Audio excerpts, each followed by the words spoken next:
Hello everyone and welcome back to Cheezy Code. इस series की last video में हमने एरो फंक्शंस के बारे में देखा था, क्या होते हैं, कैसे यूज़ कर सकते हैं, क्या बेनिफिट होता है उसका। अगर आपने नहीं देखी है तो डिस्क्रिप्शन में प्लेलिस्ट का लिंक है, आप उस पर जाके देख सकते हैं।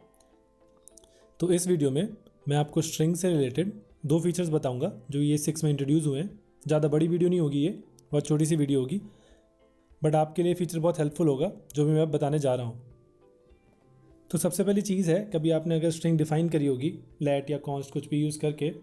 फॉर एग्जांपल अगर मैं कोई एक स्ट्रिंग बनाता हूँ, मैं सिंगल कोट या डबल कोट में देता था और मेरी स्ट्रिंग बन जाती थी। जैसे अभी मैं देखता हूँ, ये मेरी स्ट्रिंग है, मैंने ऐसे दे दी। सेम चीज़ मैं डबल कोट के साथ भी कर सकता था इस तरीके से। लेकिन कभी मैं अगर चाहूँ कि मैं मल्टी लाइन कुछ लिखना चाहता था, अगर सपोज़ मैं यहाँ पे लिखता हूँ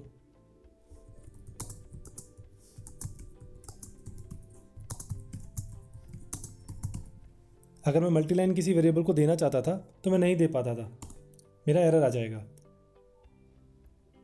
अगर मेरे को ये सिंगल लाइन में लिखनी हो ये चीज़ तो मैं कुछ इस तरीके से लिखता था, \n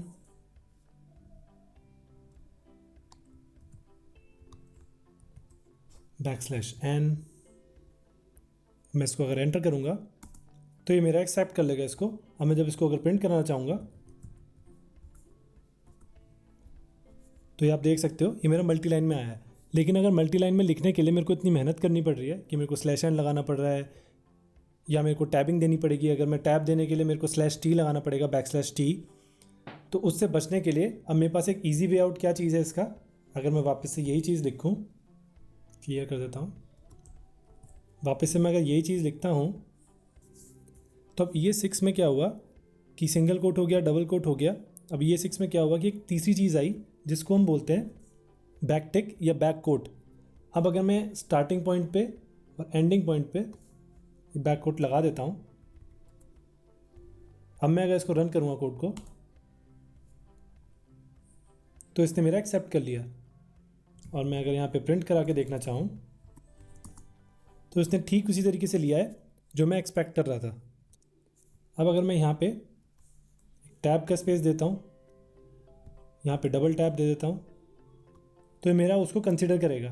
अब मैं अगर दोबारा इसको प्रिंट कराता हूँ तो आप देख सकते हैं यहाँ पे इसने मेरा टैब कंसिडर कर लिया।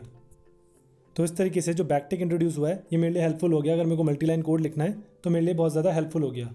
लेकिन इससे भी ज़्यादा एक बेटर फीचर आया है जिसको हम बोलते हैं स्ट्रिंग इंटरपोलेशन। अब स्ट्रिंग तो ठीक है, समझ में आता है, लेकिन इंटरपोलेशन क्या चीज़ है।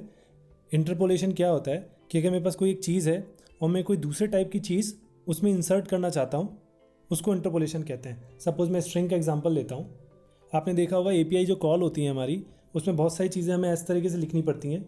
एग्जांपल के सेंस में बताता हूँ, इस तरीके से।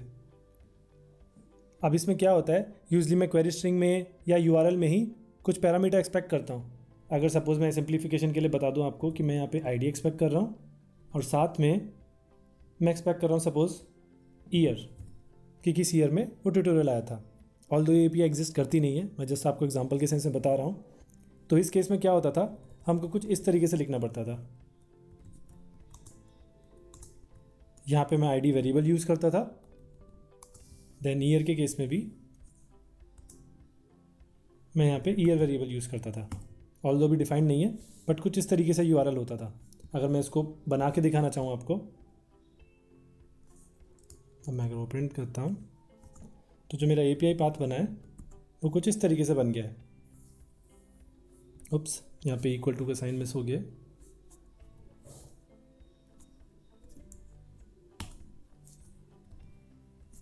इस तरीके से मेरा यूआरएल बन गया। अब ये क्योंकि मेरे 2 पैरामीटर थे, फिर भी आपको थोड़ा छोटा रास्ता लग रहा होगा इसका, लेकिन एक्चुअली मेरे पास अगर मल्टीपल पैरामीटर्स हैं उस केस में मेरे लिए बहुत प्रॉब्लमेटिक हो जाता है इसको मैनेज करना। तो स्ट्रिंग इंटरपोलेशन जो चीज़ एक आई है उसके अंदर क्या होता है कि जहाँ जहाँ आपको स्पेसिफाई करना है कि मेरे को कोई वेरिएबल यूज़ करना है, उसके केस में आप क्या कर सकते हो, डॉलर देन कर्ली ब्रेसेस, उसके अंदर आप सिर्फ वेरिएबल का नाम दे दो। इस तरीके से सेम चीज़ आपको यहाँ पे करनी है, dollar curly braces then variable का नाम, इस तरीके से। लेकिन आप इसको अभी चलाओगे तो इसका आउटपुट ऐसा का ऐसा ही है, इसमें कोई चेंजेस नहीं हुए। यहाँ आपका पिक्चर में आता है बैक टिक या बैक कोड वाला जो आपका फीचर है उसको यूज़ करना। मैं अभी इसको क्लियर कर देता हूँ। अब मैं वापस से डिफाइन करता हूँ, लेकिन यहाँ पे मैं क्या करूँगा, इसकी जगह मैं बैक टिक यूज़ करता हूँ। अगर आप मैं इसको प्रिंट करा के देखता हूँ तो आप देख सकते हो कि मेरे को यहाँ पे प्लस प्लस देन उसके अंदर उसको वेरिएबल का नेम ये सब नहीं करना पड़ा। स्ट्रेट अवे मैंने सेम लाइन में इस तरीके से, ये सिंटैक्स है मेरा, एज इट इज़ आईडी की जो वैल्यू थी यहाँ प्रिंट होके आ गई। तो इससे क्या हो गया कि मेरे को जो भी स्ट्रिंग में मेरे को मैनिपुलेशंस करनी है वो बहुत ईजिली हो जाएगा। अगर मेरे पास और भी मल्टीपल पैरामीटर्स होते तो मैं यहाँ पे सेम तरीके से कर सकता था, या मेरा अगर मल्टी लाइन टेक्स्ट होता उसके अंदर मेरे को वेरिएबल यूज़ करने तो मैं उस तरीके से यूज़ कर सकते थे। लेकिन यहाँ कैच ये है कि ये जो आप वेरिएबल ले रहे हो यहाँ पे, या तो स्ट्रिंग होने चाहिए या इंटीजर होना चाहिए या कोई भी वैल्यू टाइप वेरिएबल होना चाहिए। ऐसा नहीं है कि आप इसके अंदर ऑब्जेक्ट दे दो। अगर मैं आपको एक एग्जांपल दिखाता हूँ, अगर आप यहाँ पे एक ऑब्जेक्ट दे दोगे, सपोज मैंने एक ऑब्जेक्ट बना दिया, अब यहाँ आपको बस दिखाने के लिए यहाँ पे ए दे देता हूँ। अब जब मैं इसको देखूँगा तो ये मेरा इस तरीके से आएगा। ये ऑब्जेक्ट को एक्चुअली स्ट्रिंगिफाई नहीं कर देगा। अगर आप अज्यूम करोगे कि ऑब्जेक्ट को स्ट्रिंगिफाई कर देगा तो ऐसा ये नहीं करेगा। तो इसका यूसेज सिर्फ इतना ही है कि अगर आपको स्ट्रिंग में कोई चीज़ ऐसे वेरिएबल लग रहा है जो आप प्लस प्लस करके यूज़ करते, उससे बेटर है आप स्ट्रिंग इंटरपोलेशन का यूज़ करें। उससे आपका जो कोड है थोड़ा नीट हो जाएगा और वो मैनेजेबल भी है। तो इस वीडियो में सिर्फ इतना ही, ये आप ट्राई कीजिएगा, काफ़ी इंटरेस्टिंग है, काफ़ी हेल्पफुल है ये वाइल कोडिंग।